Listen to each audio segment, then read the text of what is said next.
Welcome to the County College of Morris. My name is Jack Sullivan. I'm the athletic director here at the County College of Morris. I wanted to welcome you all. So thank you for coming to the 2022 induction ceremony. We have several things going on today. First, we're going to be doing a couple of dedications. And then after an hour or so here, catching up with our friends, we're going to make our way over to Davidson Hall for our induction ceremony for all the inductees. So, without further ado, I would like to start by calling up Jack and Pam Martin, please. Jack Martin, former athletic director. Ladies and gentlemen, come over here, Jack. We're going to shift to the right. We're going to have Jack and Pam formally pull off the curtain for the official rededication of the gymnasium to the Jack Martin Gymnasium.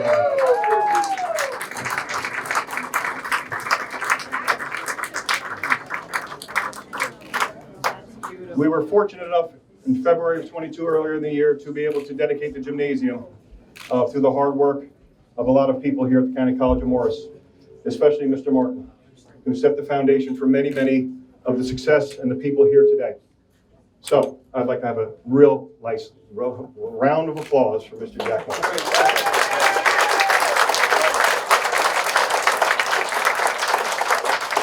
Not only did Jack set the foundation for what we are standing in and celebrating here today, but Jack was a driving force for the creation of the Hall of Fame in general. So Jack, I'd like to bring you up on my side over here. We're going to talk about what we were able to accomplish over the last few years. In 2019, we were able to have our first induction class. This year will be class of 22. But on the left-hand side, I want you to notice we have this beautiful case that we'll be dedicating at the end of this proceeding. But we were able to generate some sponsors. This is 100% alumni donated, the proceeds to build this Hall of Fame. So I wanted to make sure that we recognized all those sponsors. First and foremost, Jack and Pam Martin, Dennis and Diane Mack. Let's hear it for these people. Mr. Dennis Frank, Peter and Amy Sacco, and the Lemkin family. We've been able to have the Donors Hall of Fame plaque here indicating those people that made this possible. And Jack made sure I would say that there are a lot of openings here for additions to our Hall of Fame display in the future. So, one of the things that we have on the far end of our display is our Contribution Award plaque. First in 2019, Coach Natarelli was our ice hockey assistant coach. He volunteered for many, many years, and we were able to induct him at the 2019 proceedings. This year, first I'd like to call Mr. Ed Nelson up to recognize our next recipient of the Contribution Award. Mr. Ed Nelson.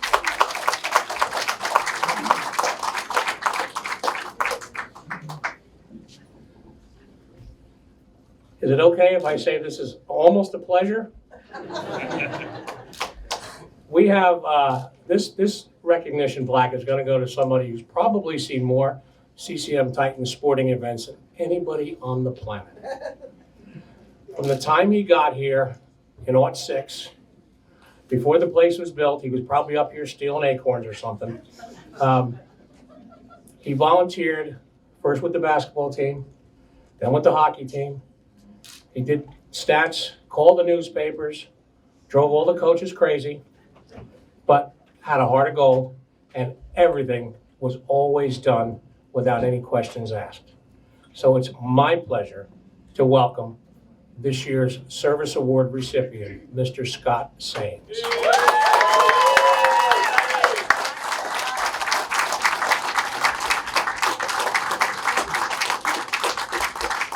Come on, pick up the pace.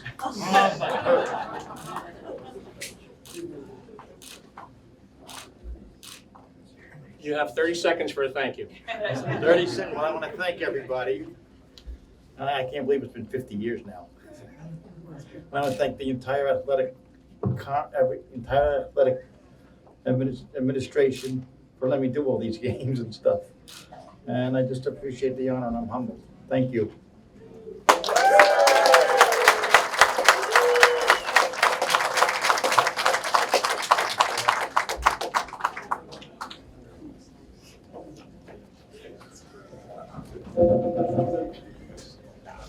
All right. Wonderful. I like short speeches like that, Scott. Wonderful. Let's keep that in mind when we have 25 more speeches to do over Davidson. At this point in time, I was hoping I could get the donors to come up here. Mr. Lampkin. I'd like all the donors. Mr. Tony Iacona, our president. We're going to be going over here to do our official ribbon cutting ceremony. Before we cut it, can we get a picture before we cut it? Sure. Before you cut it. I've seen you screw things up like this.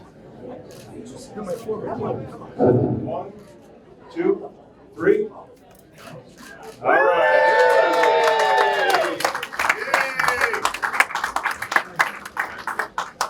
Thank you. Hedge clippers would have been fastest. Or a weed whacker. All right. Ladies and gentlemen, quick story about the display before we have some more drink in order. Jackson here, real quick. When Jack Martin was teaching in Morris Hills, a young man named Charlie Rudolph was one of his students. So when we were looking to who we could have to make cabinetry level, high-end quality display case, Jack went to one of his former students at Morris Hills, Charlie Rudolph. I'd really like to give him a round of applause. He was unfortunately not able to be here today, but he did a wonderful job, put a lot of heart and soul into it, as Jack Martin did for everything that he's ever done for us. So thank you very much.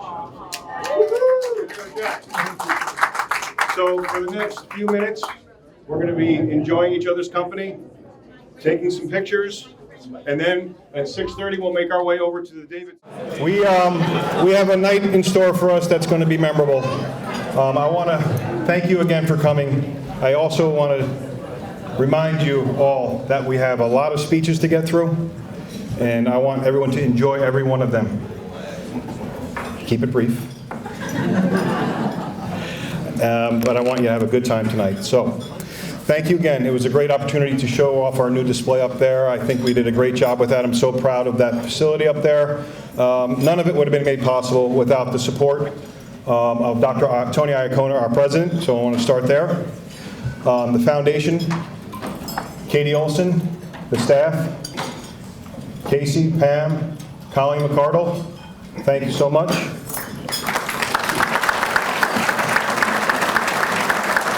My athletic department staff, full-time that is, Natalie Lopez, our athletic trainer. Mary Earl, our administrative assistant. My coaches off here to the left, representing our baseball. Where's Jason? Baseball, basketball, softball, esports, and women's basketball teams are all represented right now. I had several gentlemen and a young lady up at the gym, student athletes that were up there ushering people around. I wanted to see them, show them the opportunities that are in front of them, mostly because of the hard work that you all put in. So I thought it important to build that bridge. I hope you had a chance to meet some of them.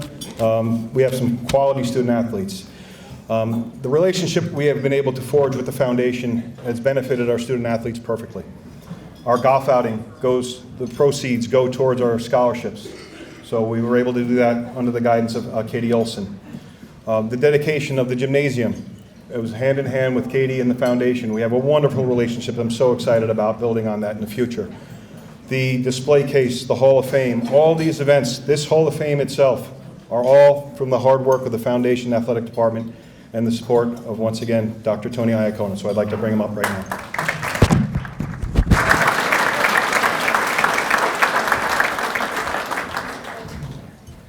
Thanks, Jack. Well, Some of you remember that it was only a few short years ago in the fall of 2019, and that for our college was the last major gathering of any event before we all quarantined for a couple of years. You look great. It's good to see a lot of you again. It's good to meet some new faces, and it's good not to see you on Zoom. This would not work in that format at all. So thank you, first of all, for coming out to CCM. I know some of you had shared with me you haven't been here since you graduated, and for some of you, that's been a couple of years. So things have changed a little bit in the way we look and different kinds of programs and so forth. If you didn't get to see the campus because it's dark, come on out anytime. We'll be happy to tour you around and show you what's different, what we're doing these days, and so forth. This is, I think, just an absolutely magnificent convening. We always enjoy just watching how you interact with one another. Seems like there's a lot of very deep friendships here, and the glue is very, very strong as well. We love our athletics program. It's been the pride of County College of Morris for 50 plus years. That's your work, so it's exciting again to see you come back out. And we love watching our students have the opportunity today to compete on the courts, on the fields, but also to see their leadership growth that stays with them throughout life. Would you agree with me that what your coaches taught you on the fields, on the courses, and so forth were the exact same skills that propelled you in many, many other ways? True statement? So how about that round of applause for our coaches?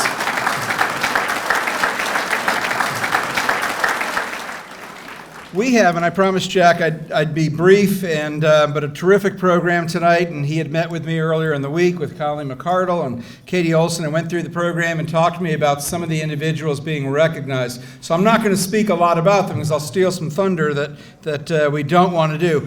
But I am excited to see a number of you get your recognitions and so forth, and the contribution you made not only to your team but to this college and to the communities that we serve also is profound. I hope we're able to capture some of that and honor some of that as well. We have made a lot of change. We've grown in many ways, but our athletics programs are about tradition. They're about good values. They're about good principles and so forth. And none of that would have been possible at all without our first Jack. I'm a great admirer of Jack Sullivan. He works tirelessly. He's a powerful advocate for our programs. But Jack Martin is an individual who we had an opportunity to recognize not long ago by naming our gymnasium after him, fittingly so, for the work that he has done in truly building the program. We get to build on his work every day. So would you join me in giving a round of recognition and applause to Jack Martin?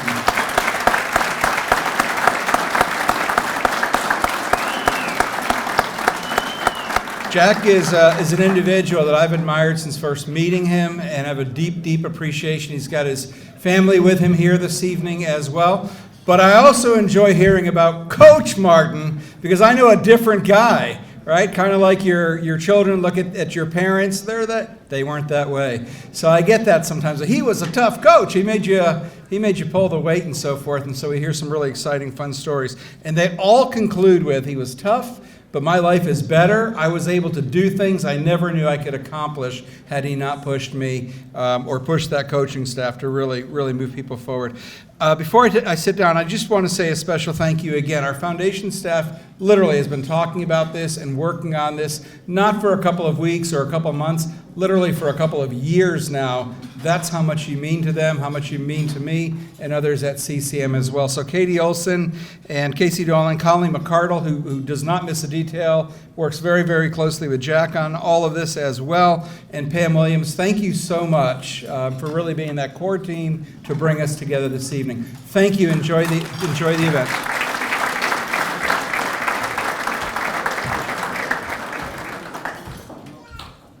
Thank you, Dr. Iacona. At this point in time, I'm going to start the presentations. One of the candidates that was being inducted today, Dr. Betty Simmons, was not able to be here. Dr. Simmons was my boss for 20 years, and she is the biggest advocate for athletics we've ever had. We are going to take the opportunity to induct her in our next Hall of Fame induction ceremony, but I wanted to give her a round of applause and thanks.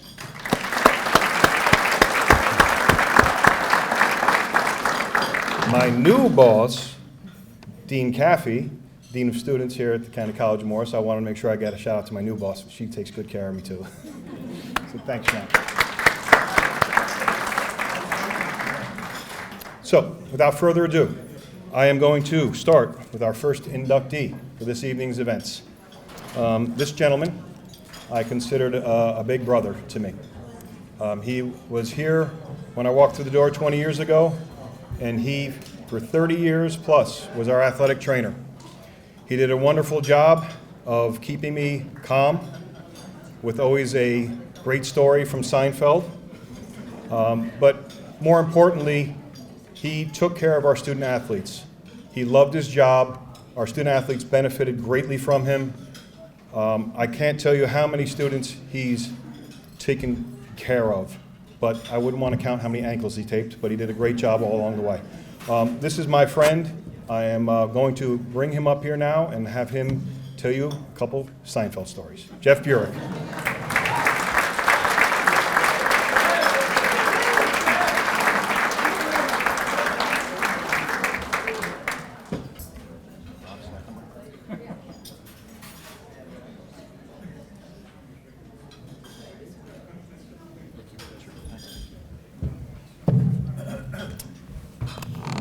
Thank you, Jack. First, let me congratulate all the other inductees this evening. I'm honored to be part of this year's Hall of Fame class. I also want to thank those at my table that came out on my behalf tonight, my family, and former student athletes who took the time to be here tonight. Thank you very much.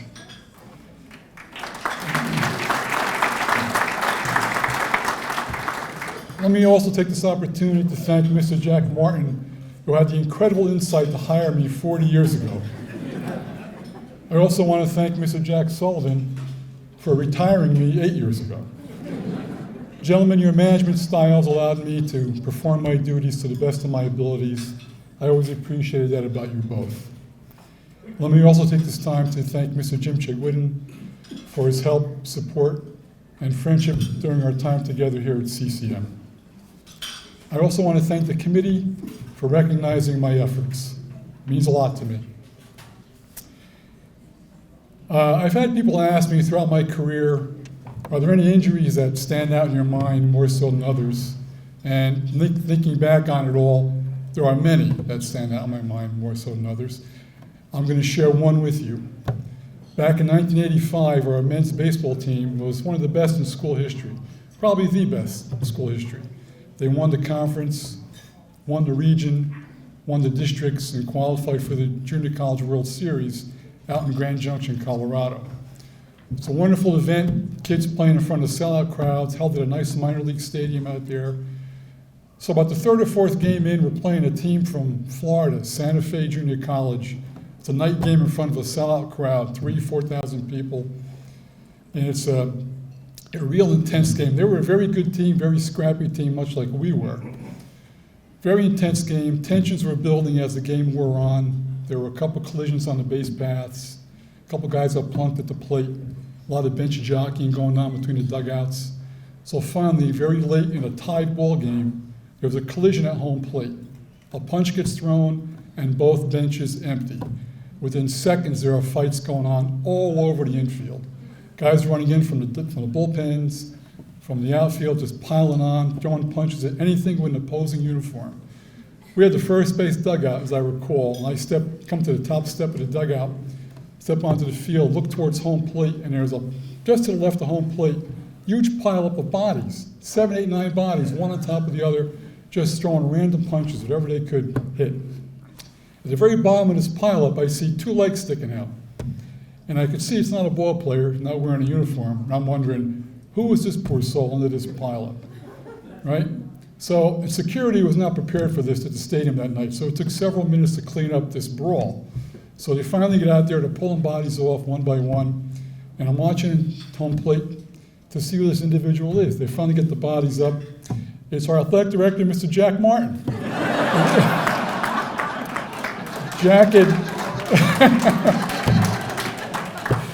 Jack had gone out when this thing first started, tried to restore some order, and got swept up in it like a tornado. Ended up on the bottom of this pile. And in the process, Jack was spiked or cleated in his leg. I had to clean and dress that wound. And that's one injury I won't soon forget, Jack. Hope you remember that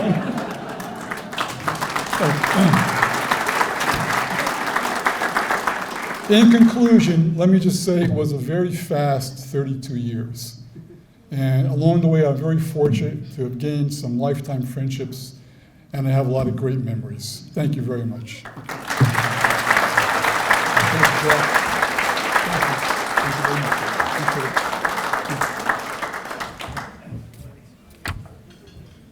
Well done, Jack.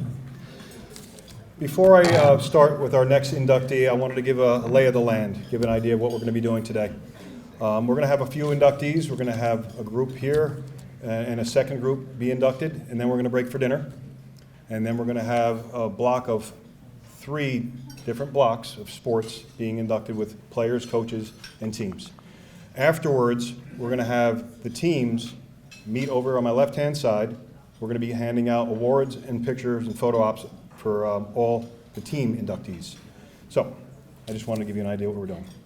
There you go. Housekeeping. The next gentleman who is being inducted is an outstanding coach. He's an outstanding friend. I had the opportunity and the pleasure to go into 2 Final Fours with him and watch his teams on the field, on the soccer field. We went to Richland, Dallas, Richland, to see them finish 3rd in the country. And then we went up to Herkimer, New York to finish, I believe, 4th. But both of those were 2 of the best teams we've ever had. They emulated our coach, who is all business, very professional, and a true gentleman. Not only am I lucky enough to have had him as a coach for me that Jack hired, thanks Jack, I had the opportunity to rehire him as the assistant athletic director. So not only is Roger Stevens a Hall of Fame men's soccer coach, he, in my opinion, is a Hall of Fame assistant athletic director. Roger Stevens, ladies and gentlemen.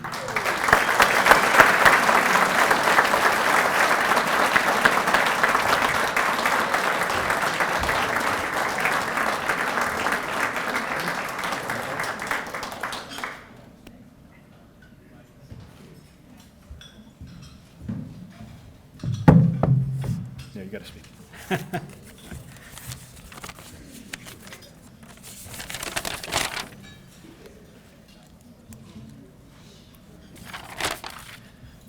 Thank you, Jack. Good evening, everyone. I think when a coach reaches, is that better? There you go. Reaches a milestone in his career like this, you'll look back and really think about all the people that made that happen. From the athletic staff, our admins who do tireless work, our trainer, Jeff Bureks, was inducted here this evening, one of the best trainers we ever had. We had Jimmy Chedwigan. If you use the analogy and watched Elon Musk bring the kitchen sink into the building the other day, that's what Jimmy does day in and day out for athletics. Whatever needed to be done, Jimmy did it. And he was always there supporting his athletes. I mean, a lot of my guys used to shy away because he'd either try to shake their hand and break it, or he'd give them a fist bump or a body check. But every one of them always speaks volumes of them and loved them. And the athletics just, and the support Jimmy showed for Morris Athletics just flows through his veins. Anybody who knows him knows that. As I think about some of the other people that were critical, I look at our players in attendance tonight. We had a number, a good sprinkling of players that came back from over the years. We have about 4 or 5 guys that were from the first 89 team that were nationally ranked. If you guys would all stand, some of the players that were on those teams. We had guys come back from the 2018 and several others. That also leads me to recognize 2 special gentlemen, and they were a pair of Jacks. I was so fortunate to have worked under Hall of Fame athletic director Jack Martin, and who I believe is going to be a future Hall of Fame athletic director is Jack Sullivan. I'd like both gentlemen to come up for a minute. This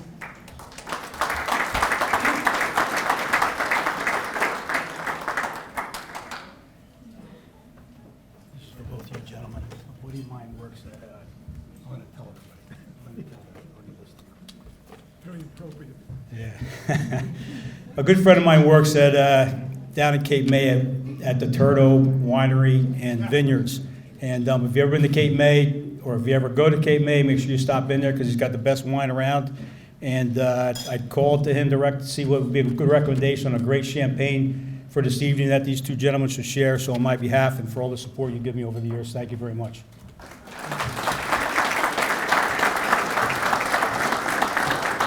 Last but not least, some of the most important gentlemen to me were the assistant coaches that we had, because virtually for 2 years out of 22, every former coach that we had was a former player of ours.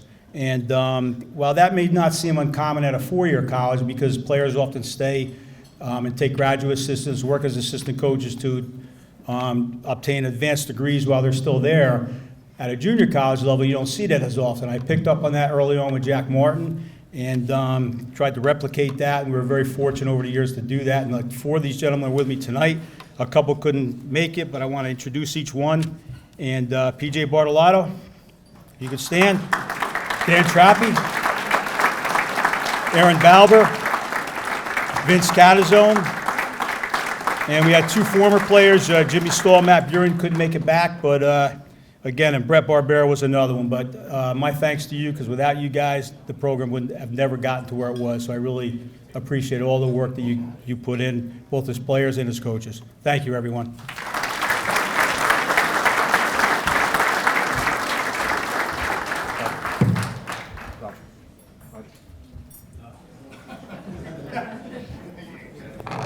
Okay, now I did some thank yous early on. I just didn't magically whip this up and do it all by myself. There's a Hall of Fame committee that I really need to say thank you to. There's a group of gentlemen and ladies. I had mentioned some of them early on, but Mr. Ed Nelson is on the committee, Mr. Jack Martin, Roger Stevens, Mr. Dennis Frank. Who am I missing? Dennis Mack. I said Dennis Mack. But I wanted to thank you, Jim Chedwigan as well. Where's Jim? Where's Jim? Jim, thank you for everything you've always done. Well, Jeff may be my big brother. We're not twins, but you're a little bit older than me, but I consider you a brother, and I want to thank you for everything. So thank you, Jim.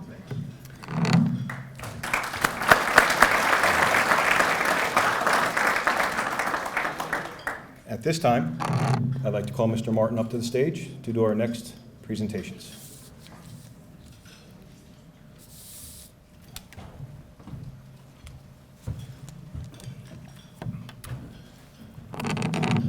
First of all, let me thank you for your kindness in the gymnasium lobby tonight, recognizing my awards. It's deeply appreciated by me. Thank you very much. I'm going to give you a little historical perspective this evening because I'm going to be speaking about the first and second year basketball teams. We did that because the first year the college had a token 14-game schedule, which really was thrown together at the last minute. I arrived at the campus November 1st from a local high school, and on November 25th we had a game. And I didn't know what the hell was going on about finding a team and put a sign up in one building. We had one building. And in that building, everything went on. Library, nurse's office, student activities, athletics, in one building with 500 students. So we had our first game at Randolph High School. We had 3 weeks practice, couldn't practice every day, had to practice at some grammar schools in Roxbury. And we had the list come out, players came up. We lost our first 2 games and won our third game 84-83 against Somerset Community College, which is now Raritan Valley Community College.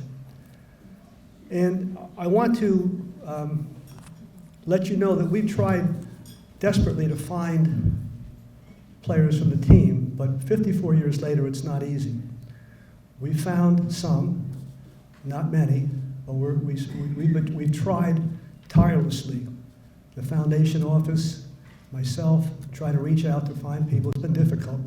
So I'm going to talk to the people that we did find, talk about them.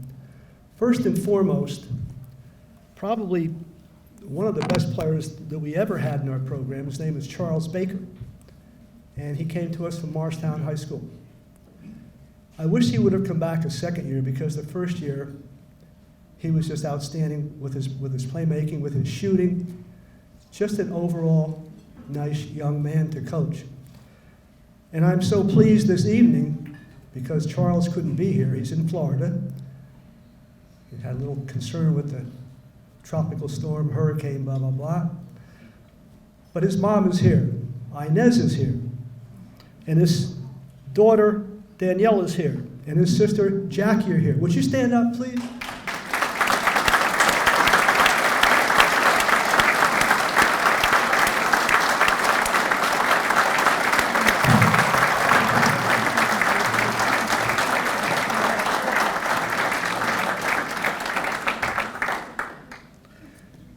Charles averaged 16 points a game, shot 75% from the foul line, 47% from the floor.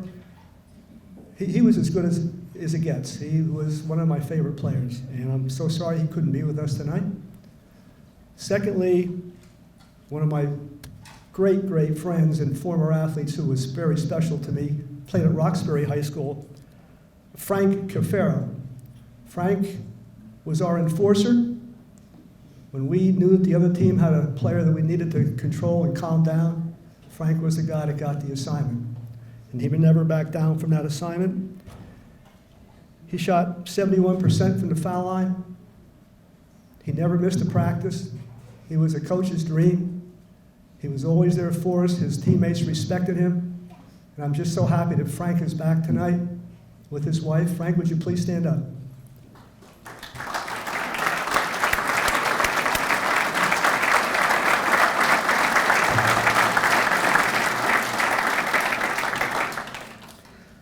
The next player is Bob Lampkin, but because he's being inducted this evening, I'm not going to steal any thunder.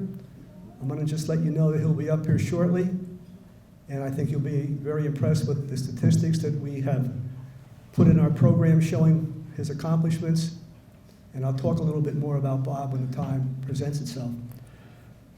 I just want people to understand how difficult it was for us to travel to our practices. I had the basketballs. He had the medicine kit, he had something else, and we didn't know from day to day where we were practicing or what time we were practicing. So when I think about the Hall of Fame, I think about special. These guys were special. They were dedicated. They were just a pleasure to coach. In the meantime, the college was so involved in activities that we had a twirlers team that would perform at halftime. Yeah, and we have one here tonight. Linda Caker, stand up.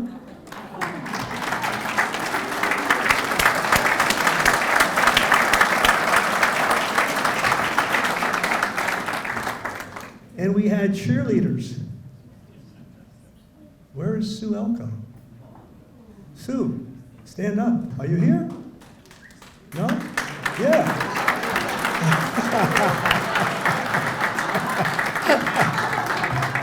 Okay. So the theme here is that someone had to get this boat started, and this team did it. They got us started. The tradition was starting to move because in the community, people were looking at the names of these players who started with us, and they were saying, you know, I remember them from high school. It must be a decent place, that County College of Morris, with one building. Maybe we should give it some thought. And then in January, a couple hundred people transferred back. So we're starting to catch on. But we were all taking chances. We were all not quite sure. Is this thing going to go? It went like hell. It just blossomed. And it became a great, it still is a great community college, and I'm very proud to say that I was part of it. While I'm here at the dais, I want to just, and I wasn't sure they were going to be here, but first year Hall of Fame member who was inducted, our first basketball All-American, came up from the Princeton area, Clarence White.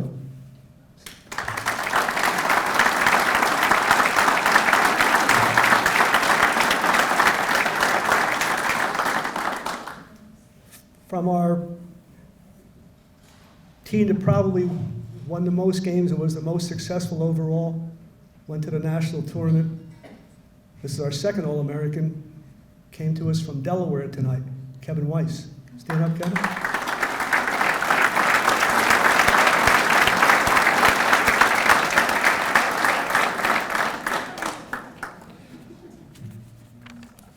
I'll move on now to the second year of operation at the County College basketball program. Again, practices, grammar schools, games, Roxbury High School, 17-7 record, 9-4, finished second in the state in the Garden State Athletic Conference, lost 5 games by a total of 7 points. 4 games by 2 points, 1 game by 1. This is my favorite team. We've had great teams. This is my favorite. They had cohesiveness. They really liked each other. They played with tremendous emotion. I remember reading newspaper articles in the local press that would say they would come and watch the Titans press people right out of the gym because they were so aggressive, so active, and they're my favorite team. And I wanted to make sure they understood that because I don't usually say things like that. I'm going to mention some of them to you. Unfortunately, a few have passed. I want to mention Hank Doolin. He was our first co-captain. His family is in Massachusetts. Unfortunately, he can't make it tonight. He was a double-digit scorer, terrific competitor, loved by his teammates. Next player, and I'm so happy that his family members could be here tonight. I want to introduce the Granby family. Would you please stand up? George Granby's family, please.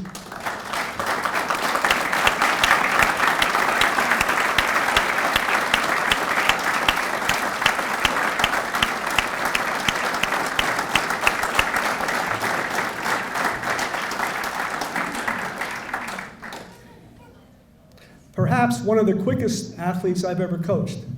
When we needed some activity to speed up the progress of the game, George went right in. Terrific anticipation. Teammates loved him. Later on, George went into Morristown and established the George Granby Beginnings Program, an outreach for substance abuse and referrals. A park is named after him in Morristown called the George Granby Memorial Park. And we're so proud of that. Mrs. Granby, I know you are too. Thank you very much for coming this evening. Appreciate it.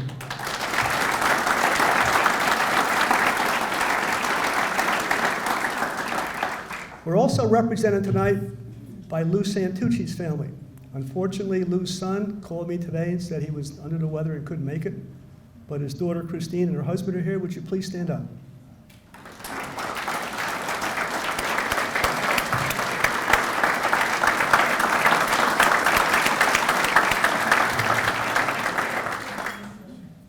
Lou was our point guard. He ran the show.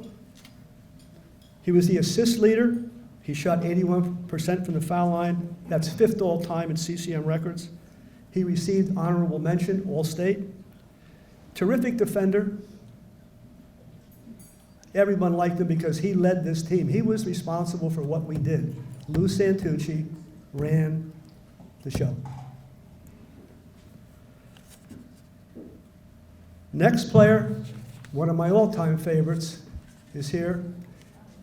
It took me months to track him down. Where is this guy? Where is he? We couldn't find him. He's in Dover.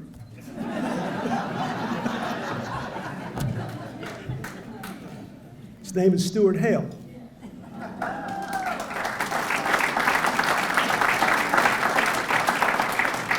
And he's here tonight with his daughter Jackie, his grandchildren, his granddaughter Olivia, grandson Xavier. Stuart, stand up.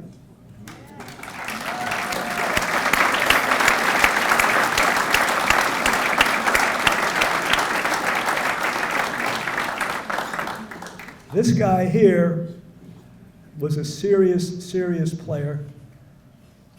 always took his lunch pail to the job. Great defender, terrific rebounder, shot 75% from the foul line. He was the backline defender on our press, and our press was very good. It's because of guys like him. He was cat-like quick, anticipated. He was exciting to watch. He created great chemistry for us. He was that intangible that you always wanted to have. Never missed a practice.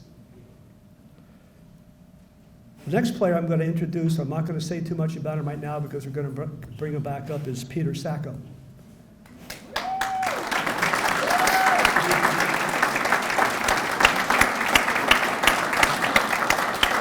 I have a lot more to say about Pete, but I'm not going to say it right now. But I must tell you this, that these were blue-collar workers. Some of them played just a little bit of basketball, but the sum was greater than the parts. Put them together on the floor, they were really a pleasure to watch. And we had student body that had 500 people, and every game we had 400 just supporting the team. So I'm extremely pleased to mention this to you all. And at this point in time, we're going to move on with Bob Lampkin. Bob Lampkin, please come up.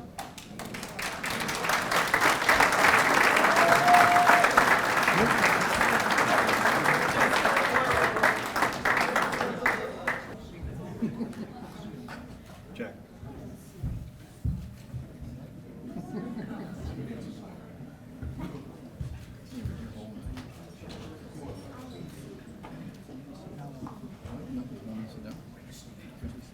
Bob, yes. I'm going to take it. Okay. You all have a program in front of you which has the statistics in of all these people that are being inducted tonight, but I want to make sure that I just glossed over a few things about Bob. He was a 2-year star. He's one of the few people, Hank Doolin and Bob Lampkin played 2 years at CCM. He was co-captain. He had 554 rebounds, which to today is second all-time in the history of CCM basketball. I call him Mr. Hustle. He never took a day off, always came to work. Great rebounder for his size. Quickness to the ball. Desire and will to win among the best. He set the bar. Introducing you to Bob Lampkin.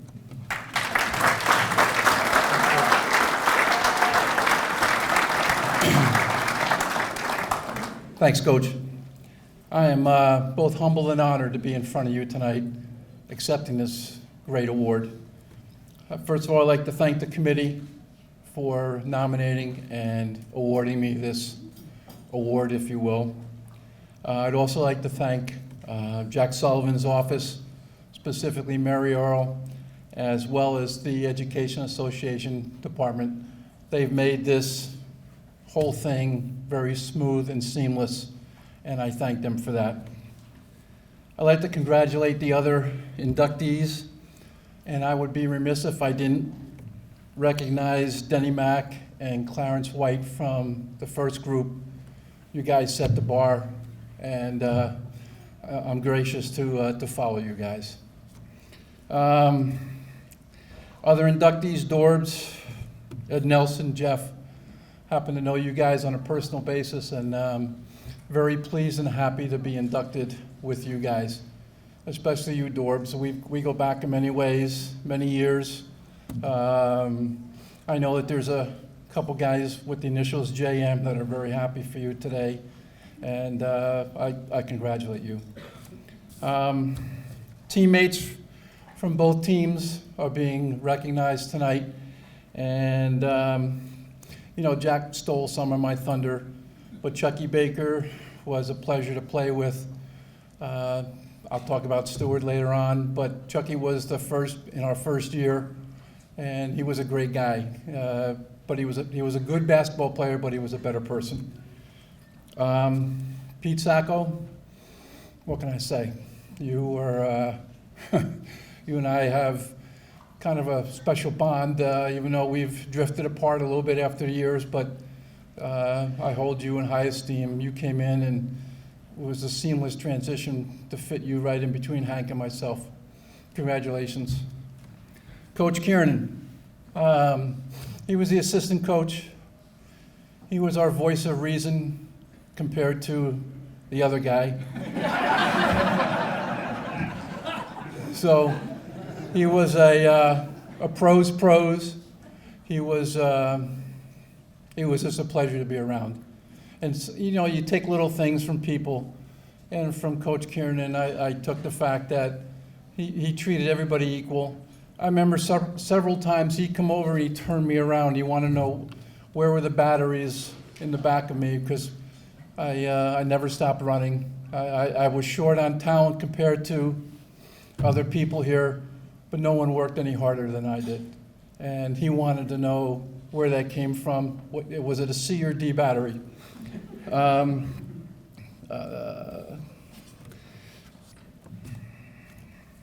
Sitting at the table tonight, I come from a family of 5 boys, and they're spread all over the United States, except for my youngest brother, who lives in Lincoln Park, and my younger brother Tom and his wife Karen are here celebrating.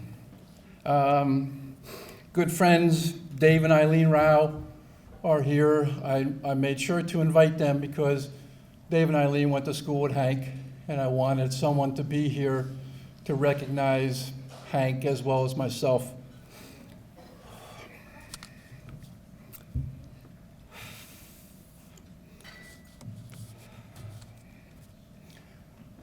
I have the best wife in the world.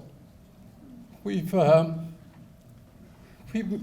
hit with a couple of stumbling blocks over the last 5 or 6 years, but spending 30 hours in chemo, she's sat there with me. She's my rock, and she's my best friend. This is my wife, Nancy, and our daughter, Maylene.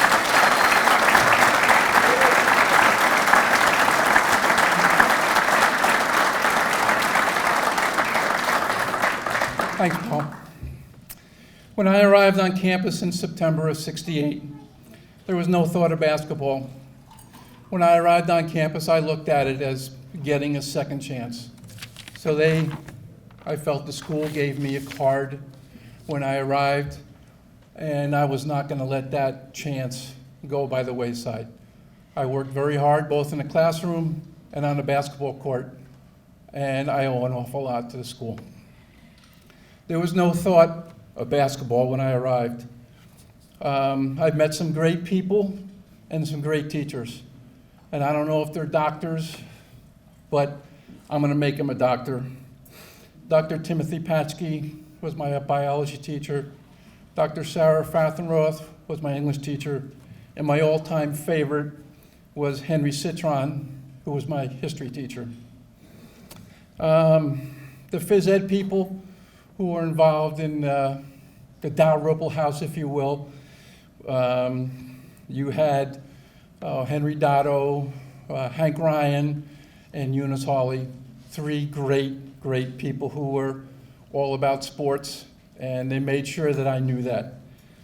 2 special people that I wish were here tonight. One is Dean Dragonetti, and the other one is Mary Blinkus. They treated me with the utmost respect.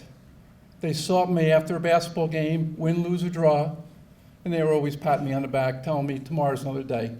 2 very great people. So we're now into November, first year. There's a sign around the one building, as Coach said, announcing that there's a basketball meeting. And so I've heard it many times that he went home, told his wife what I get myself into, but I'll let him bring that up. He was supposed to be a hotshot coach from the high school ranks with a lot of records, of course. There's a couple people who have challenged those records who will remain nameless. Just give you initial J. Chedwigan, but that's another story. So we had a 14-game schedule. Like Coach said, we never knew where we were practicing. 2 o'clock, no cell phones. So you track him down, where are we going today? He didn't know yet. We went to Morris Knolls, Mars Hills, Newark Academy, Eisenhower School in Roxbury. Somebody had the ball, somebody had the kit, and then we showed up and we practiced.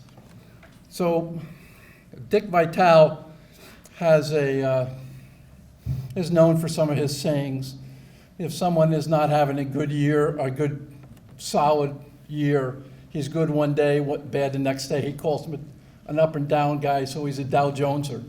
Well, he coined the term donut team. And although obviously he didn't know our team, but the name stuck because we had a hole in the middle. Come on, that's pretty good, come on. So, and it reminded me, after watching Monmouth on TV playing Seton Hall, we played Monmouth JV. Hank and I are 6'2", 6'3", Andy Cozy's like 6'1", and we're playing Monmouth 6'9", 6'7", 6'5". The game was not much of a contest to the point that they still practiced after the game was over. The claim to fame for that is the 6'7" guy was also a pitcher on the baseball team, drafted and pitched for the San Francisco Giants and pitched a no-hitter. So that's the only claim to fame from that. Coach always preached team. He told you that we played Somerset College. We played them twice and now Raritan Valley.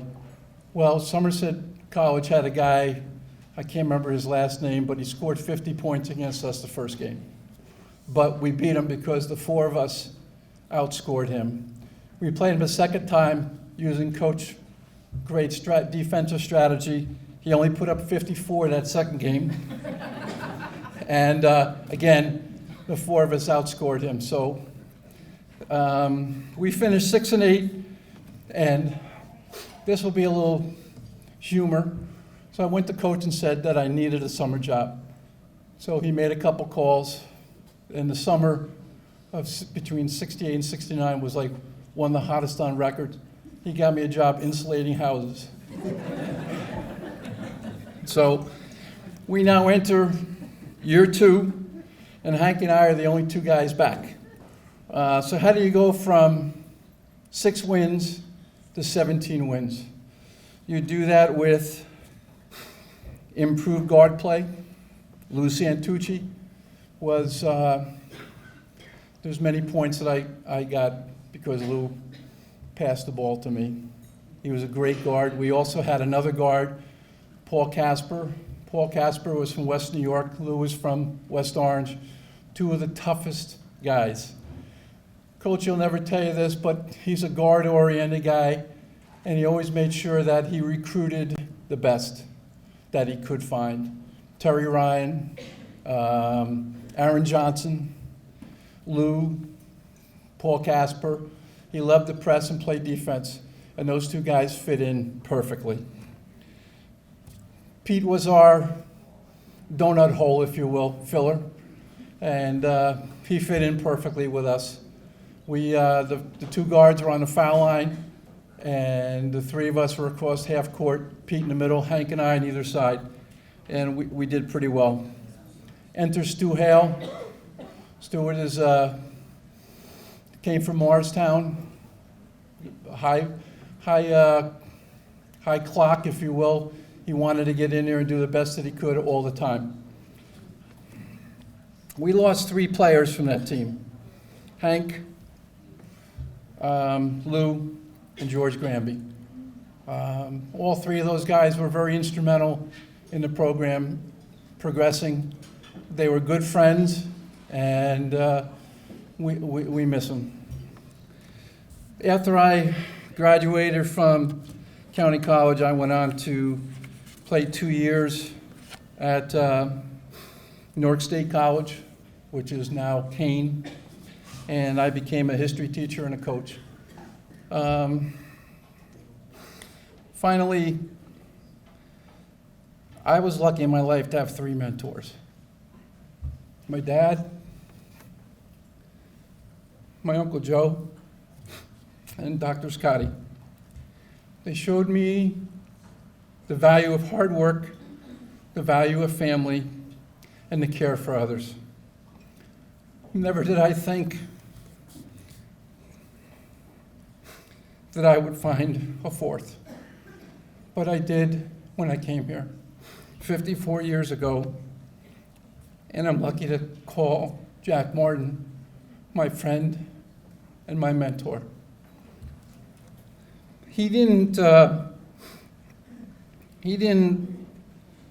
say Tuesday we're going to work on leadership or Wednesday we're going to work on team player, but some of the skills that he taught us were leadership, how to be a team player, how to be a good communicator, and work on your interpersonal skills. Well, I left teaching to go work in the textile industry, and I had a very quick and good career. My third year in, they started an award, Salesman of the Year award. Well, what that was is half of it was based on your volume, and I doubled my volume. The other half, they gave you a form, you filled out the form, and then you met with the committee. So they wanted to evaluate you on leadership, they wanted to evaluate you on communication and being a team player, and I had a chuckle. Now here it is, that SOB taught me that so many years before. He's only let me down twice in 54 years, but those two 5-foot putts were pretty tough. I consider, he goes by many names now. He's a dog whisperer, he's grandpa, he's husband, he's dad, but he will always be my friend. And lastly, I'd like to thank Pam and Devin for sharing coach with us for all these years, especially Devin. Devin ice skated up and down the East Coast, and coach would have to leave on a Saturday morning to take her ice skating. So we had a nice practice. So in closing, County College has meant an awful lot to me. It's been the springboard to my business success and to my personal success, and I can't thank them enough for that. Thank you for this honor.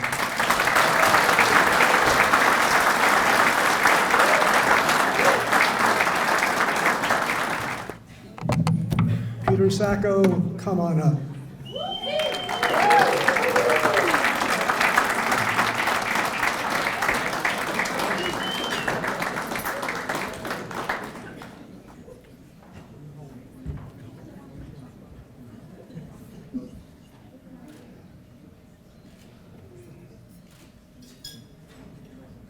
Pete Captain is co-captain of our team in '71.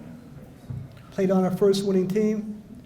His 2-year career at CCM, won 35 games, lost 14. 450 rebounds, still in the top 10 in career rebounds at the college. 463 career points, all Garden State Athletic Conference. First Basketball Special Achievement Award, Peter was flown to Pittsburgh while Paul Kiernan and I drove 8 hours in a blinding snowstorm.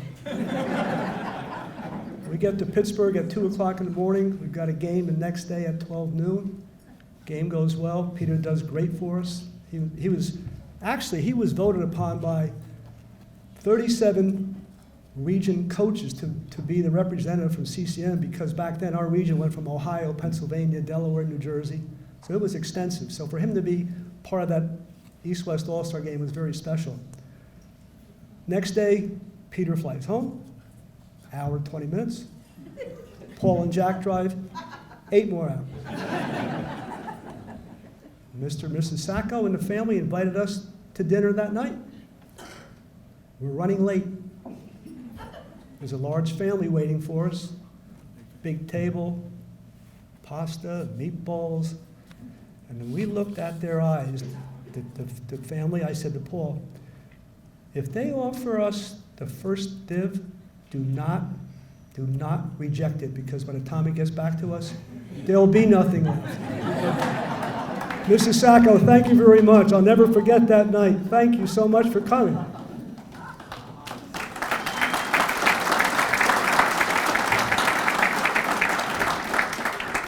Every so often, as a coach, someone like Pete comes along. Not often. Unsung hero. Steady influencer. Quiet, unassuming demeanor. Led his team.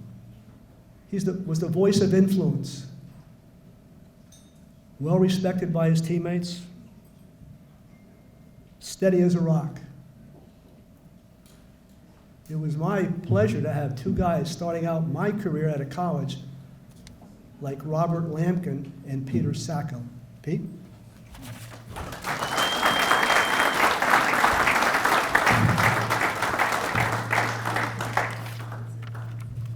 Thank you for the nice remarks, Jack. Appreciate it. And I won't tell any stories, so I'll just stick to the script here.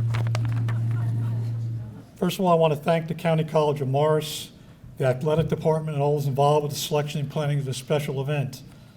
A special thank you to my family and friends who have always been there to support me, many of whom are here tonight in the audience. Especially want to thank my mom, who always came to watch me play with an entourage of my siblings in tow. Being the oldest boy in an athletic family of 8 children, I can only imagine how many sporting events she must have attended over the many years. It's an honor to join family members who have already earned the Hall of Fame honors. My dad, he was a Hall of Famer at Drew University for baseball. My daughter-in-law, Crystal, Birmingham Sacco, Fairleigh Dickinson field hockey. I also want to acknowledge and congratulate all the coaches, supporting staff members, athletes, and teams receiving awards tonight. Most high school athletes never get a chance to compete in college sports.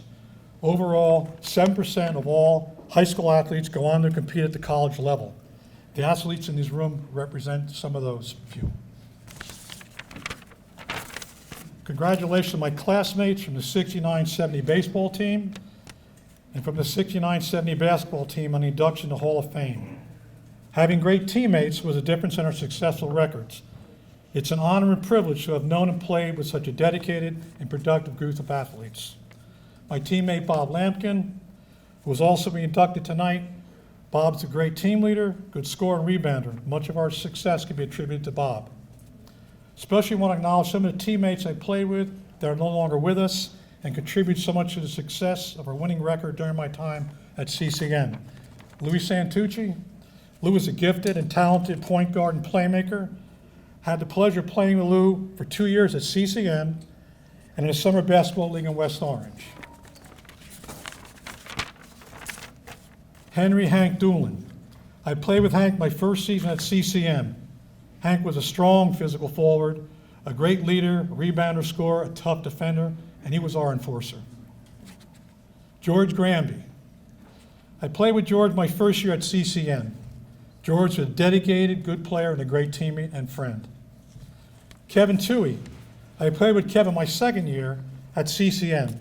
Kevin was a hard-nosed, tough guard, good scorer, and tenacious defender.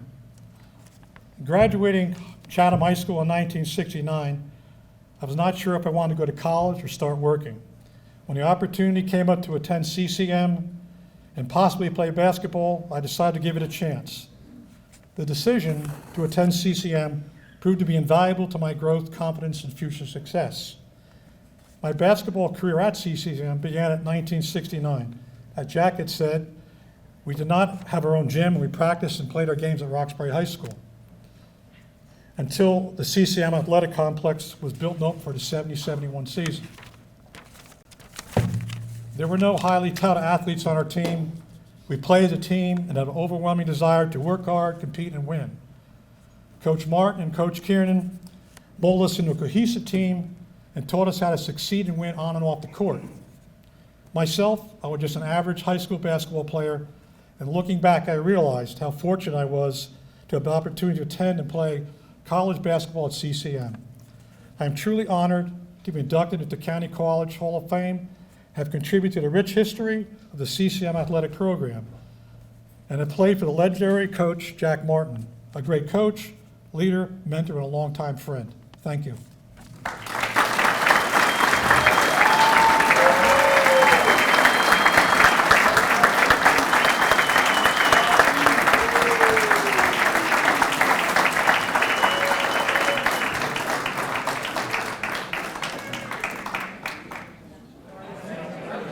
right, ladies and gentlemen, we want to try to get the program rolling again.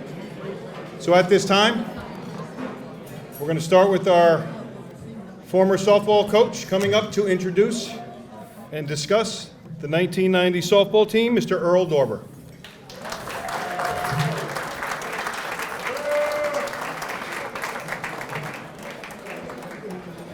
Thank you, Jack. The members of the 1990 Women's Fast Pitch Softball Team, stand when I call your name, and please remain standing. And please hold your applause until I introduce the whole team, because the whole secret to our success was the whole was greater than any sum of the parts. Outfielder, Hillary Glick. Hold your applause, please, till we're all standing. Please stand when I call your name. And remain standing. Outfielder, Tracy Meehan. Second baseman, Lisa Noggle, All-American. Left fielder, Laura Newman. Allie Powers, who was injured early in the season but was a huge contributor nonetheless. Outfielder, Lynn Schlesinger. First baseman, Kristen Trapasso. Pitcher, Lori Wells. Catcher, Donna Adamski. Third baseman, Mary Bebb. Infielder, Dina Conheim. Shortstop, Charlene Dujak. Center fielder, Nikki Howell. And the following people were unable to attend, but no less part of our team's success, were designated hitter Kendra Haynes, right fielder Carol Yavorsky, and assistant coach Kevin Eltholz. Now you can applaud.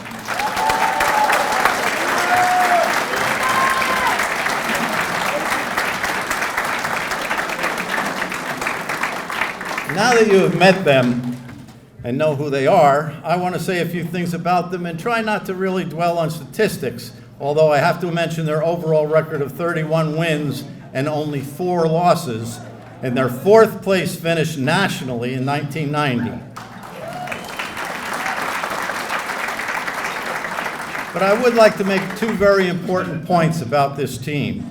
In 1990, there were no divisions in junior college softball. My research revealed that 190 different junior colleges fielded women's softball teams, and each of them started their season with the same goal in mind. Those who had success during their regular season found themselves in regional play, and those who were successful in regional play went on to district play. And the winners of each of those districts advanced to the national tournament in Hutchinson, Kansas, where 25 district champions from across the country, including those from much warmer locales, I might add, and with longer seasons, competed for the one and only National Junior College Championship. These women finished 4th out of 190.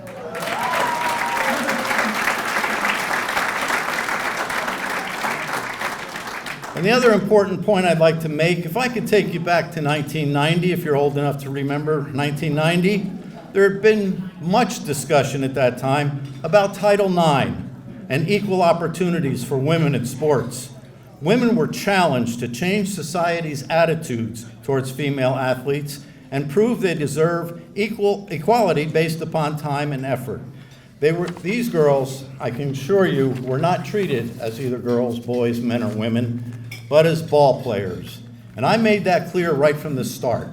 This was not softball in the park with snacks, boom boxes, and synchronized cheers, but intense competition with lots of dirt and sweat. Based upon what that trophy represents, the one up in the gymnasium they had a chance to see earlier, I'd say that these players answered the call and made all female sports pioneers in Morris County in New Jersey extremely proud. And now it's my honor to present them for induction into the County College of Morris Hall of Fame, the 1990 Women's Fast Pitch Softball Team.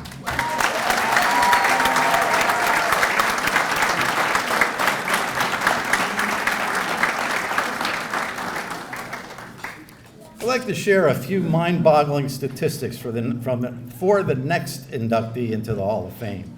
She set the following school records: single season most wins by a pitcher with 23, best single season win-loss percentage of .920 with a record of 23-2, first and second best earned run averages in a season with .35 in 89 and .50 in 90. She is third all-time in strikeouts at CCM in a season with 189. For her career, she holds the following school records. Third in total wins with 36. Second in career won-loss percentage with 857 as a result of an overall record of 36-6. Second in CCM history in total strikeouts with 321. First in lowest career earned run average with 0.45. In 1990, she finished first in the nation with lowest ERA of .035 and with 189 strikeouts in 183 innings. She allowed only 13 earned runs in those 183 innings, hurling 14 shutouts, 3 no-hitters, and a perfect game. It's no wonder that this player was a 2-time All-American pitcher, and I dare say that if she had been asked to play any other position, she would have likely been an All-American at that position as well.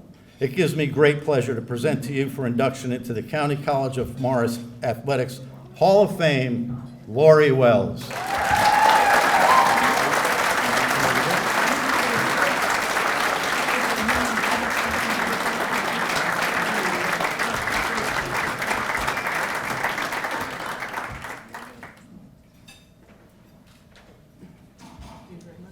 Okay, I'll just get my stuff out of your way.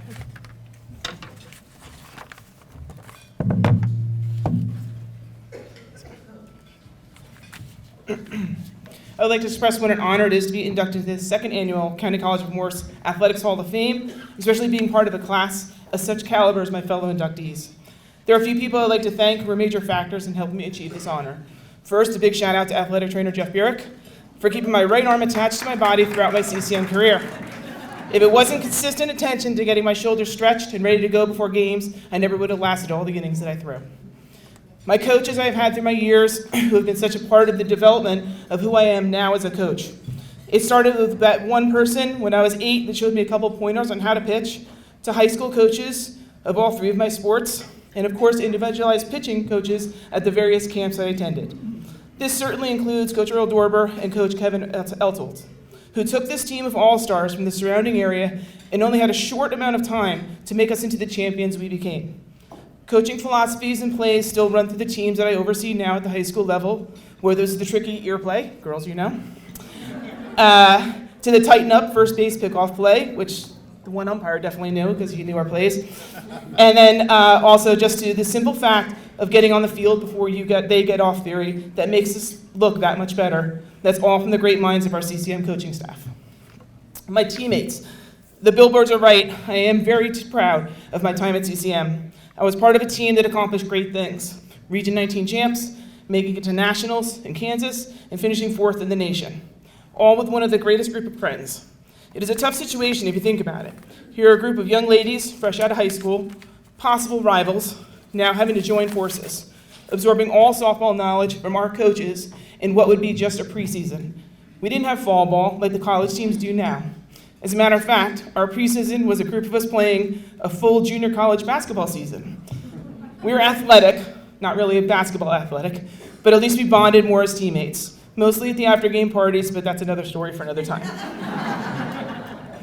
Come spring, we did come together and we made headlines, whether it was Nikki making an unreal catch in center field, Lisa jumping into pitch when we needed it, or the big hits off the bats of our entire lineup. This team made an impact that would carry us to nationals. So off we went to Kansas, representing New Jersey with just over 25 games under our belt. Out there, we were competing with teams that had already played 50 games and counting. We were playing against teams that were stepping stones to big-time university programs such as Arizona, Arizona State, and Oklahoma. We stuck to what we knew, what we were taught, and brought home a 4th place trophy. Last, certainly not least, my family. My biggest supporters, my mother and father, who were there for all the games. Mom quietly watching, and Dad letting the umpires know exactly what the strike zone should be. They traveled to just about everywhere. They even making the trip to Kansas. They took care of the simple things that helped me get through games. Food when I needed it, air-conditioned car in between games, and always a smile no matter what the outcome. And as my sisters, who are here with me tonight, can attest, they looked out for my well-being, especially when it came to yard work. I never had to rake leaves or shovel snow. It might cause blisters. So a big thank you goes out to all my 10 older siblings for paving the way, raking, and shoveling the way for me most of the way. Most of my siblings were athletes and role models for me throughout my career. My sisters are here with me tonight. Missy, Jenny, and Amy are not only my best friends, but biggest influences of my life. They each have a quality about them that matches to me and can be seen in a reflection of my life. You cannot be a softball pitcher without determination and competitiveness. You cannot be a great teammate with a bit of passion and caring. And to round off that complete person, you need to laugh and have some fun. Thank you for making me who I am today. I really want to thank the selection committee for choosing me to be part of a very special group of inductees. CCM was a huge part of my life, and to know it will all continue on with this honor makes me very proud. Thank you very much.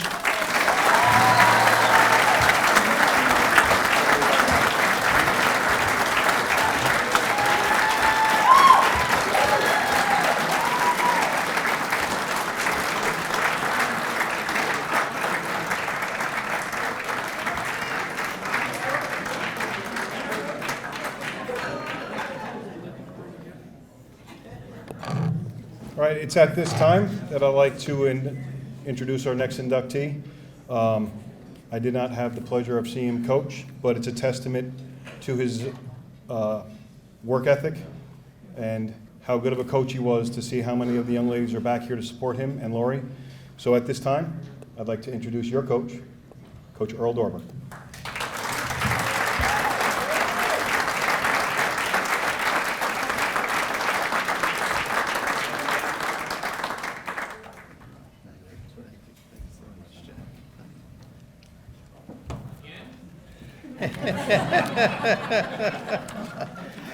And all three won't add up to as long as you go tonight, Elson, I'm sure.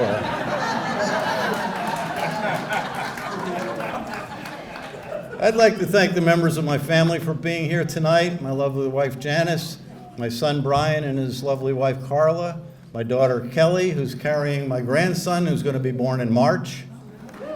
And also, and also acknowledge the good wishes that I received before leaving Texas from my other daughter, Holly, my grandkids, Brennan and Ava, as well as my son-in-law, Adam. And I'm quite sure that I feel very strongly the presence of the two greatest supporters of my athletics career, my mother and father. When I was a kid, my dad took me to Yankee Stadium for Old Timers Day. After the introduction of the usual legends, DiMaggio, Berra, Rizzuto, etc., the announcer declared to the crowd, "Greatness is not confined to the past," and called the still active Mickey Mantle out of the dugout to take a bow. With this in mind, I'd like to ask for a round of applause for Jack Sullivan and Coach Greg Wardlaw, who have kept the CCM softball program at the top of Region 19 and the other schools in the region know that CCM is going to be perennially a team to be reckoned with.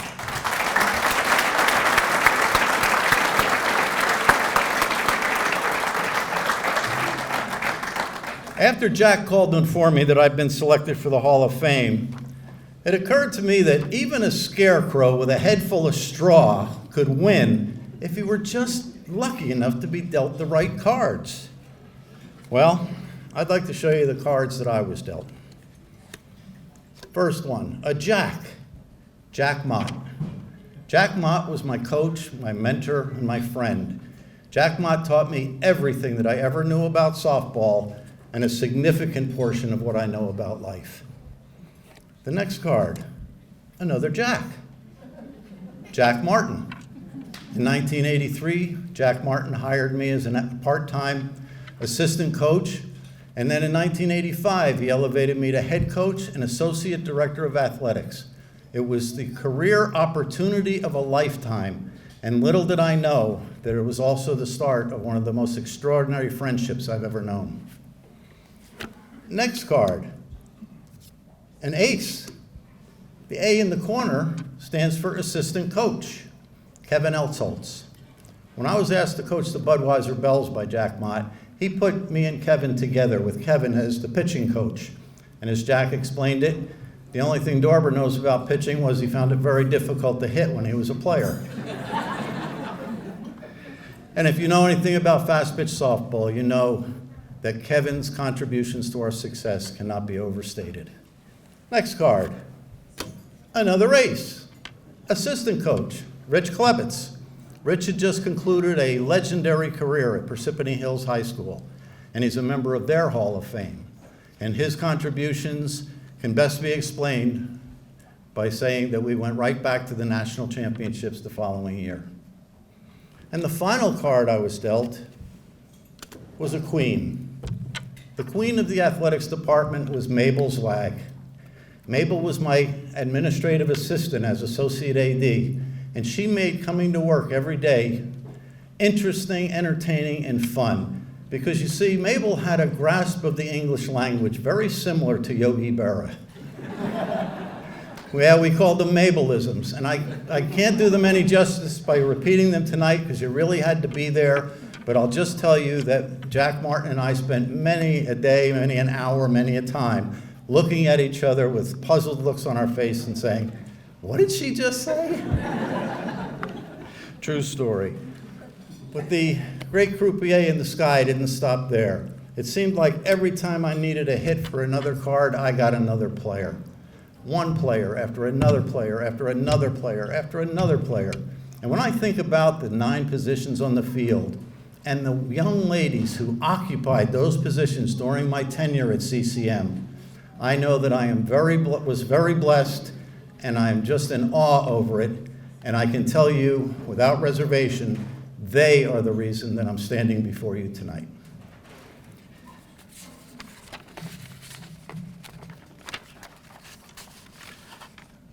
My thanks to the committee and anyone else here tonight who thinks I deserve this honor.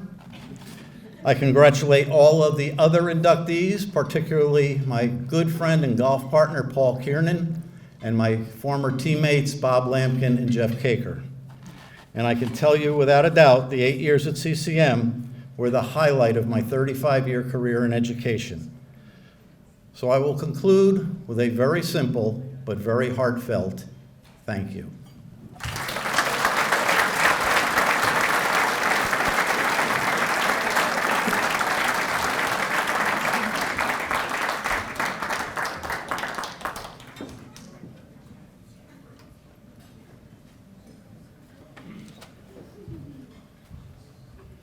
I'd like to call up Mr. Jack Martin to induct the 1968-970 baseball team.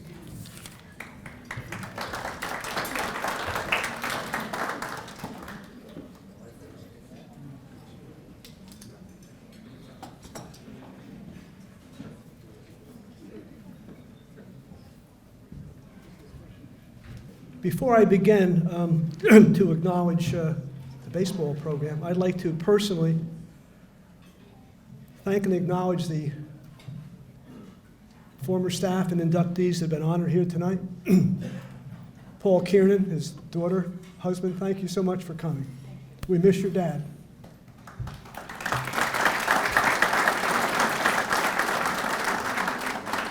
Earl Dorber, didn't know you were so eloquent. Jeff Burek, well said. Nice job, Jeffrey. You were so important to me and to the entire program. You didn't get the credit you deserved until tonight. So we're happy about that. Roger Stevens, one of the many coaching decisions I made that turned out aces. You took this program and raised it to another level. Very fortunate to have you on my staff. Thank you very much. Ed Nelson came in my office as a young student, a royal pain in the ass. Coaxed me incessantly to start a hockey program. And because of your insistence, we found a way to do it. Not only did we do it, but we called you back to help us do it. You came back and did a great job for us, and I'm extremely pleased to be able to call you a part of my administration. Nice job.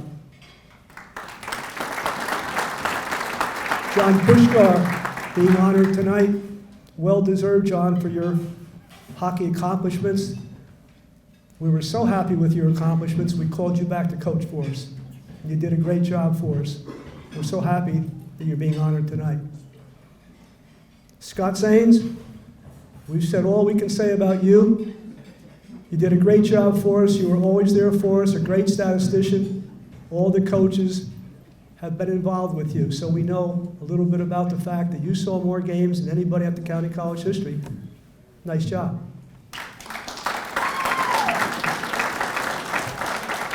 (1969) men's baseball. Go to Roxbury High School, play on the high school field. Same story with basketball. Medicine kits somebody's got it in his trunk, someone's got the bats, someone's got the helmets. We don't know who the hell's got what. But very dedicated group. Have a couple fellows tonight who are under the weather who couldn't be with us, but I want to mention Ed Frankowski, who was our first catcher, came to us from Morristown, worked very hard, handled our pitchers, never missed a practice. Joe Rampone, another great athlete, speedy outfielder, clutch hitter, know how to steal bases, great arm, great wrestler, by the way, for CCM's wrestling team. Joe is a fantastic wrestler. Sorry he couldn't be with us tonight. Joe Quinn, Dover High School. Very versatile, catcher, first base, wherever you wanted to play, he'd do it. Home run hitter, no nonsense guy, commanded respect, great competitor. And it's great to see you again after all these years. Dennis Mack, first year Hall of Fame inductee last year, Dover grad, All East Junior College All-American, second base, batted 383, captain of both years' team. Never doubt his will to win, hard-nosed competitor. Jeff Caker, Randolph High School, transferred back to us in January of '69. He's a workhorse pitcher. I'm surprised he still can raise his right arm because I worked him hard every game.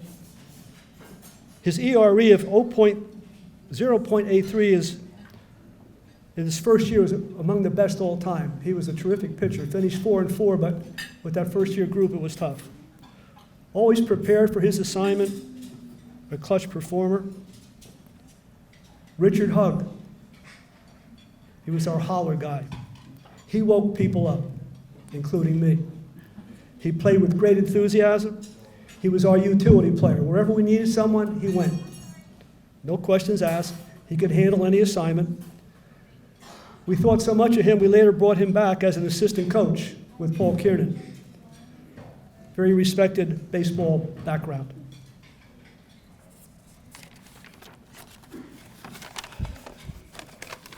These teams that we talk about that have combined helped lay the foundation for their creation of a soon-to-be baseball powerhouse.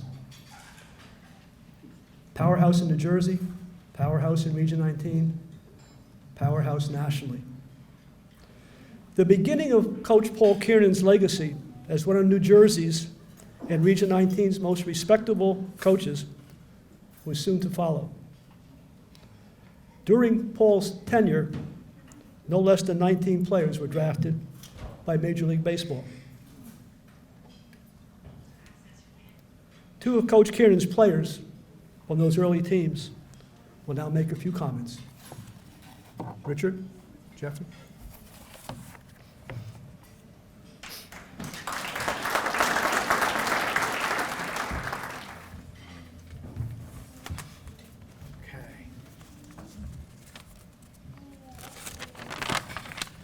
Good evening.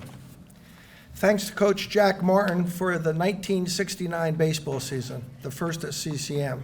Coaching basketball and baseball and being the athletic director had many challenges, the athletic director. But you did it. So many great memories because of you. Now it's an honor to speak on behalf of Paul Kiernan, coach of our 1970 team. Paul described the 1970 team best in the Youngtown School newspaper. Quote, the season started off poorly with 6 losses, but the team came together with an exceptional effort. It was easy to give up, but I think it's a sign of good athletes that these boys did not give up. They deserve a lot of credit. We all benefited from Coach Kiernan's excellent coaching. He deserves the credit that we won 8 wins out of our last 11 games. It was a privilege to play for Coach Kiernan, and it was an honor to be his first full-time assistant. On a personal level, I was grateful to him in 1974, where he recommended me to his former teaching and coaching position at Newark Academy, where I spent my entire career. Congratulations to Paul Kiernan on being inducted into the County College Athletic Hall of Fame, a well-deserved honor.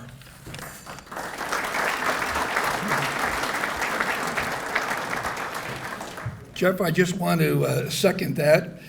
I had the pleasure of not only being on the first 2 baseball teams, but in 1974, after Jeff left to go to Newark Academy, I became Paul's second assistant. Working under Jack, Paul expanded the program to include fall baseball tryouts, a fall baseball schedule which included between 12 and 16 games. This in preparation for the spring schedule, which we all know North Jersey teams are behind due to our weather. The opposition for these exhibition games were usually 4-year colleges. Why? To showcase our players and give them a chance to go on to greater heights at 4-year institutions. I respected Paul Kiernan as a coach. I respected Paul Kiernan as my mentor and head coach of the baseball team. I'm so glad his daughter is here tonight. Paul led the team for many years, as you know, and before retiring to his personal hobby, golf, which he also coached at Morris County Junior College. Paul led the team for so many years, and we owe him a debt of gratitude. He conducted practices and game situations with organization, zeal, and fairness. As Jeff alluded to, our second year started slowly, but the team started to gel after the first 2 weeks. Paul was an innovator. The special defense, which took away the opposition coach's ability to bunt runners over in scoring positions. He also had not so much an invention, but the utilization of a ball called a spin ball, which taught revolutions to our pitching staff. Now we hear on the television the pundits talk about the spin rate on a ball traveling from pitcher's mound to home plate. Paul knew about that half a century ago. Paul employed many of the running drills the basketball teams use, especially in preseason. The trips we took were long, especially those to South Jersey. Conditioning played a big part in getting off the bus, stretching, and then having the will to compete. Paul was a gentleman I looked up to. I know he would have loved to have been here tonight. I never remember Coach being ejected from a game, and I never remember any harsh words toward any player, no matter the situation. And Jeff and the rest of the inductees, I think you'll agree with me that thanks to CCM, we started right.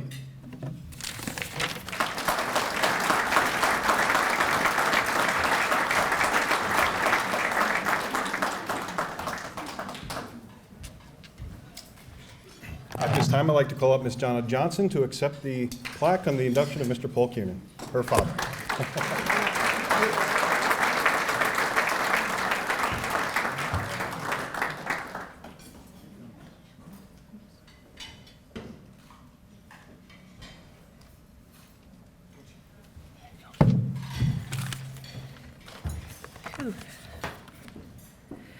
Good evening. Thank you, Jack. My name is Donna Johnson, and I am here to accept this honor on behalf of my father, Paul Kiernan. Dad and Mom would have loved to have been here, but due to being in their golden years and declining health, they are home and here in spirit. I would like to tell you a little bit about my earliest memories as a child spending time with my father while he was coaching here. Mom and Dad opened our home to players that could not commute from their home to CCM every day. He treated all of his players like they were his own. And on any given day, players that lived with us were treated like family. Mom would cook breakfast, lunch, and dinner, and insist that each and every one of them eat with us at the kitchen table. I personally felt like I had a big team of brothers. Boy, I had the best babysitters. Dad used to drag me around to all the games and scrimmages because when Mom traveled with her job, that's where I went.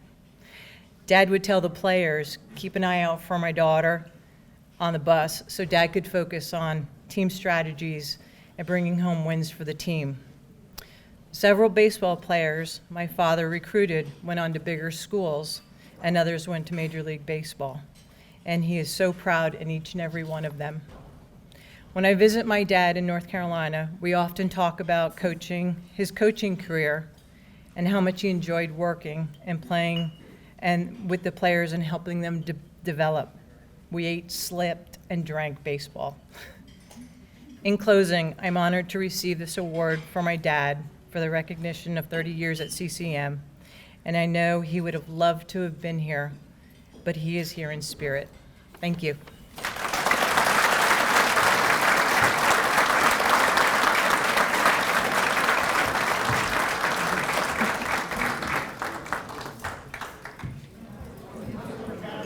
The next gentleman I'm going to be calling up, you've heard his name mentioned several times. It's because he's been so active on so many different levels here at the County College of Morris.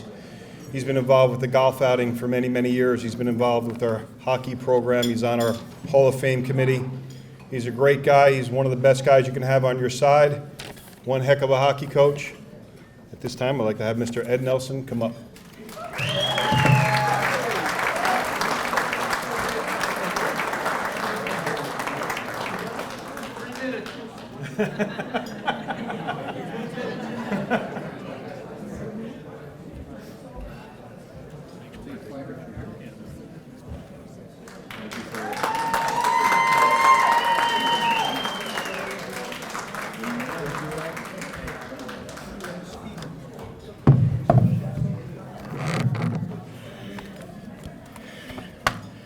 I want to thank my dear friend Bob Lampkin for sucking all the air out of the room tonight.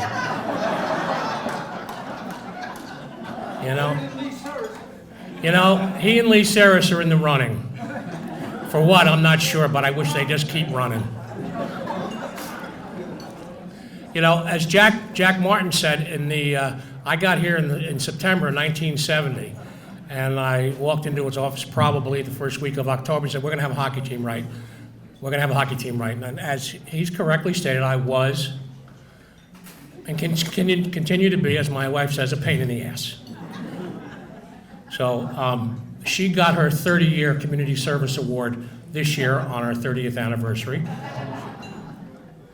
And I don't know how she did it.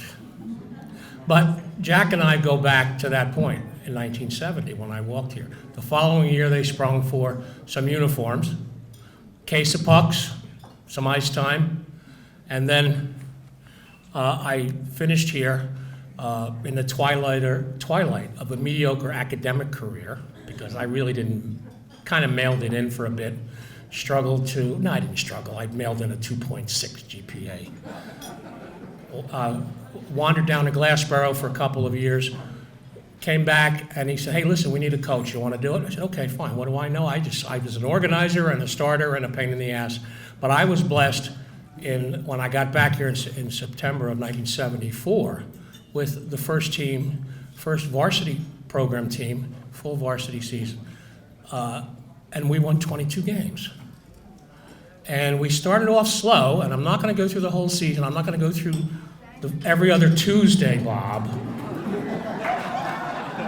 Well, we lost our first 2 games, and then one of the captains said to me, "Listen, if we take Ed Higdon off of defense where his stupid high school coach had him and put him at forward, and take Dennis Frank and put him back on defense because he really can't skate, we might have a better chance." Well, we did. We got all the way to the conference finals, lost because in the semifinals, we were mugged by some thugs from Fairly Ridiculous University, and we had a couple of guys suspended. But we hung on and did great things. And that year we had our first All-American, Ed Higdon. The next year we had our second All-American, Rich Watasiak, goaltender. And on that team we had guys who went on to coach high school hockey here in New Jersey. As a matter of fact, of all the years that I coached here, there was over 27 of our former players coach at the high school level in the state of New Jersey. And that, for me, is my legacy, that they went and brought it back. We have a couple of those guys here tonight. I'm going to talk about a few of the guys from that 74-5 team, and then I'm going to introduce Mr. John Pushkar, then I'm going to get the hell out of what's left of my hair. If you look at page 10 in your program, you'll see a picture of that gang from 1974 and 75. They came from Morris Knolls, Morris Hills, Chatham Township, Chatham Borough, Watchung Hills, Morristown, Jefferson. Schools that didn't have hockey teams, kids that were just on ponds. The Chatham kids hated each other. The Borough kids, the Morris Hills kids hated the Morris Knolls kids, and nobody knew what they had for a coach. But here we are, all these years later, and most of them are still on speaking terms. And I'm very happy. Well, first, I want to remember three fellows in particular, Rob Nodal, Blair Worthman, and Artie Jacobson, who've passed away. They were all three contributors to that team. We had a lot of fun. And back from that team with us tonight, Ward Bogert. I'm going to just ask you to come up at the end. We're just going to mention him. Ward Bogert came in from Palm Springs, California, to be here today. Rich Watasiak, our All-American goaltender, came in from Chino Hills with his wife and his lovely children, and his sister, formerly of Newark East Side, came up from Perth Amboy. All right. Harvey Boehm, who spent high school coaching years at Chatham and Randolph, where he was coach of the year, and then many years at Bayonne, because he knew a school with a rink even he could coach at. Okay.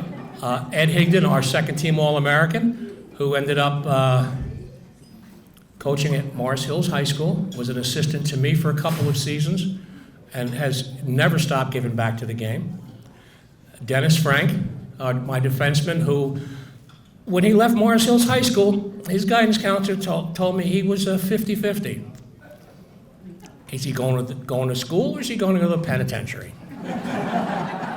We were able to turn that around, and he left us and did, in the following couple of years, did his BBA and his MBA at NYU, and then became a finance maven, and he's going to give everybody $1 million checks before he leaves here tonight, because he's that kind of a guy.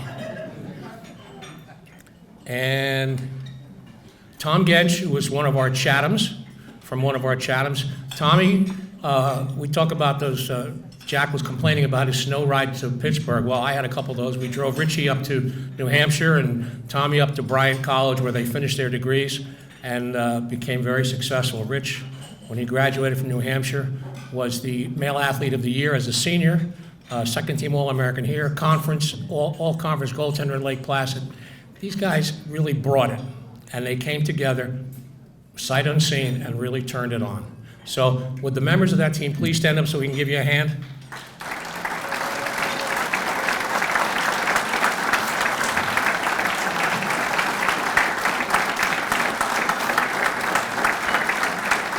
Thanks, fellas. Thanks for being here. I know we had some other guys who wanted to be here but couldn't, but we have a little memento for you at the end of the evening. We're going to give it to you over here and take pictures, and we scared up some New Jerseys for you to take home tonight. I guess in my next call to duty is I have the pleasure of bringing up John Pushkar. John Pushkar was a guy that we looked at in high school. He went away, learned his lesson, came back. Had some good years at CCM, first team All-American, our first team All-American. Went to Montclair State, kind of ran that club program while he was a student there. He still has all his hair. He was worked as an assistant coach with me for a few years, was a head coach at Morristown Beard, He's just coached youth hockey. He's a hell of a golfer. He's won the club championship at Rockaway River. He's got to give me about 30 strokes now. But my pleasure to bring up our first team All-American, John Pushkar.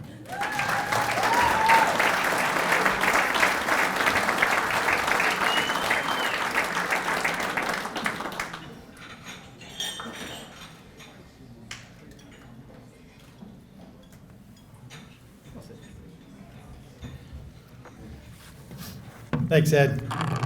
I don't have a long-winded speech here. I'm the last one to take the award here, but I do want to say some thank yous.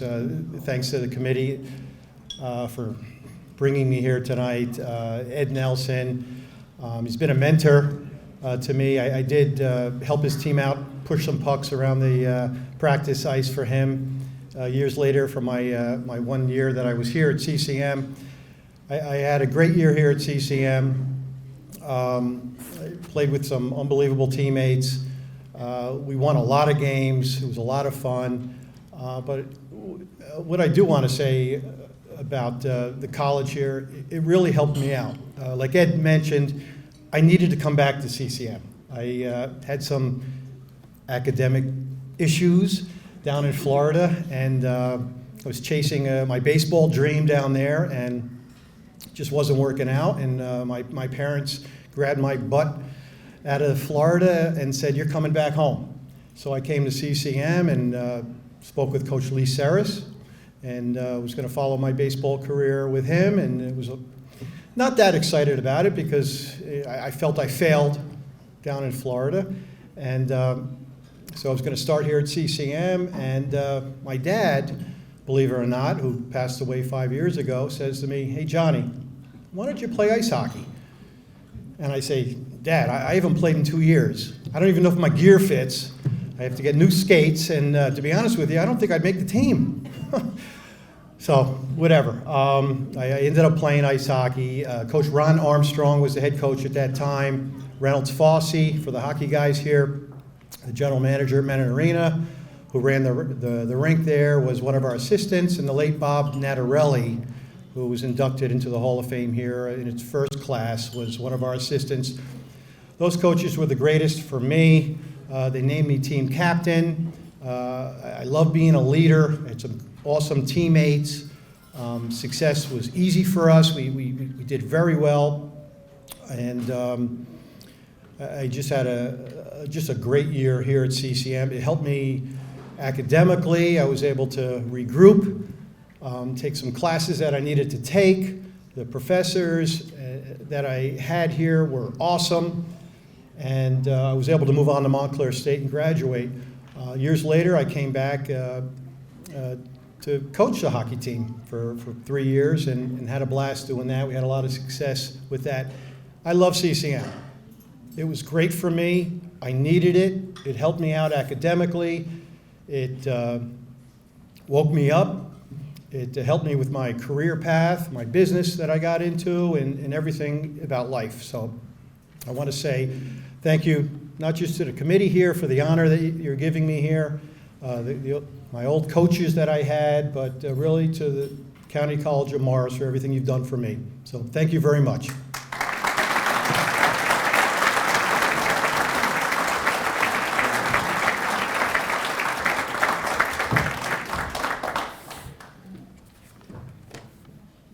All right. So, ladies and gentlemen, that wraps the class of 2022. It's been an outstanding evening. The bar is going to be open for the 2 hours. You don't have to go anywhere yet. But I'm going to ask the inductees, if they have a chance, I'd like to have them come over with their plaques for photos afterwards, as well as the teams, if they can meet me on the far left table. There are still some desserts. Coffee's still hot. Please help yourselves. And once again, thank you, and thank you all for coming.